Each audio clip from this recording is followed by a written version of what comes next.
Finally itel S25 আলট্রার full review নিয়ে আসলাম। সো এই ফোনটির খুঁটি নাটটি বিস্তারিত জানবো আজকের ভিডিওতে। সো দেরি না করে ঝাঁপিয়ে পড়া যাক মেন ভিডিওতে। কি নেই এটাতে? Looks and design, curve display, warning gorilla glass 7 আইয়ের প্রোটেকশন এবং আইয়ের ব্লাস্টার সব কিছুই রয়েছে। ভাই এক কথায় বলতে পারেন গরিবের স্যামসাং S25 আলট্রা। বক্সে কিন্তু চার্জার, কেবল, ব্যাক কভার সব কিছুই রয়েছে, যা কিনা স্যামসাং গ্যালাক্সি S25 আলট্রায় থাকে না।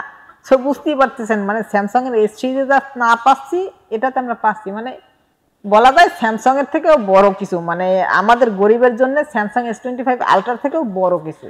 তবে ভাই ডিজাইনও কিন্তু একদমই সিমিলার, তবে ভাই শুধু পার্থক্য একটি রয়েছে, এটার রেয়ার প্যানেলে ডুয়েল টোন ফিনিশ দেওয়া হয়েছে। রেয়ার প্যানেল এবং বডি ফ্রেম দুটোই কিন্তু প্লাস্টিকের এবং রেয়ার প্যানেলে মেটাল ফিনিশ ব্যবহার করা হয়েছে, যার কারণে দেখতে ভালোই লাগছে, বেশ সুন্দরই লাগছে। ওয়েট 166 গ্রামের মতো এবং থিকনেস 6.9 মিলিমিটার। ভাই যথেষ্ট স্লিম ফোন এটি, এবং ওয়েটটাও মোটামুটি বেশ ভালোই, মানে লাইট ওয়েটেই, হ্যান্ডফিল খুব সুন্দর পাবেন, এক হাতে অনায়াসে ব্যবহার করতে পারবেন। পুশন বাটন নিয়ে কথা বলতে গেলে ফোনটির রাইট সাইডে রয়েছে একটি ভলিউম বাটন এবং একটি পাওয়ার অফ বাটন, এবং লেফট সাইডে কিছুই নেই, এবং উপর দিকে রয়েছে স্পিকার এবং নিচের দিকে রয়েছে SIM tray, mic, USB type C charging port এবং একটি স্পিকার। এবং ফোনটির রিয়ার প্যানেলের নিচে যে ফ্ল্যাশ লাইটটি রয়েছে এটা কিন্তু আপনারা যখন চার্জ করবেন ফোনটিকে তখন জ্বলবে, এবং গেম খেললে তখনও জ্বলে, এবং এটির কালার কিন্তু আপনারা চাইলে ইচ্ছে মতো চেঞ্জ করতে পারবেন।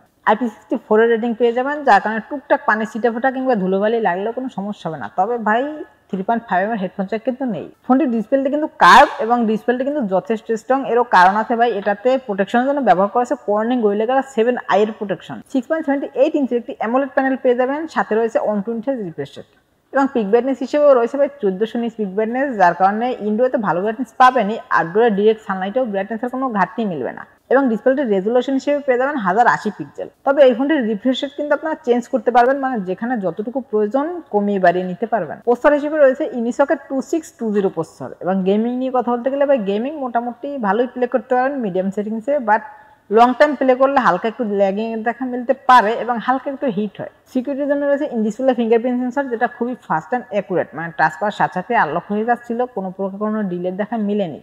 এবং ফিঙ্গারপ্রিন্ট সেন্সর পজিশনটাও ঠিকঠাকই আছে, বাট যাদের হাতটা ছোট তাদের একটু উপরে মনে হতে পারে। অপারেটিং সিস্টেম হিসেবে রয়েছে অ্যান্ড্রয়েড 14 এবং ইউআই হিসেবে রয়েছে আইটেলের নিজস্ব ইউআই, মানে iTelOS 14.5, এবং এটিতে কিন্তু ভাই 2 বছরের মেজর আপডেট পেয়ে যাবেন, মানে 2 বছর পরেও বলতে পারবেন যে আপনার ফোনের অপারেটিং সিস্টেম নতুন। রিয়ার প্যানেলে দেখতে অনেকগুলো ক্যামেরা মনে হলেও এখানে একটি মেইন ক্যামেরা, যেটা 50 মেগাপিক্সেলের একটি শুটার, এবং সাথে পেয়ে যাবেন 2 মেগাপিক্সেলের একটি ম্যাক্রো শুটার। পিকচার কোয়ালিটি নিয়ে কথা বলতে গেলে ভাই এই দামে এই প্রাইসে যতটুকু পিকচার কোয়ালিটি থাকার প্রয়োজন আছে, মানে টুকটাক ফটোগ্রাফি করতে পারবেন মোটামুটি ডে টু ডে লাইফে চলার জন্য। এবং ফ্রন্টে রয়েছে 32 মেগাপিক্সেলের সেলফি ক্যামেরা, এবং মেইন ক্যামেরা মানে রিয়ার ক্যামেরা দিয়ে আপনারা সর্বোচ্চ ভিডিও শুট করতে পারবেন 2K 30 fps এ। ব্যাটারি সিস্টেম হচ্ছে 5000 mAh একটি বড় ব্যাটারি, এবং এটাকে চার্জ করার জন্য রয়েছে 18 ওয়াটের একটি ফাস্ট চার্জিং সাপোর্ট সিস্টেম। ভাই এখানে একটু দুর্বল হয়ে গেছে, মানে চার্জারটা আরেকটু বেশি ওয়াটের দিলে ঠিকঠাক হতো।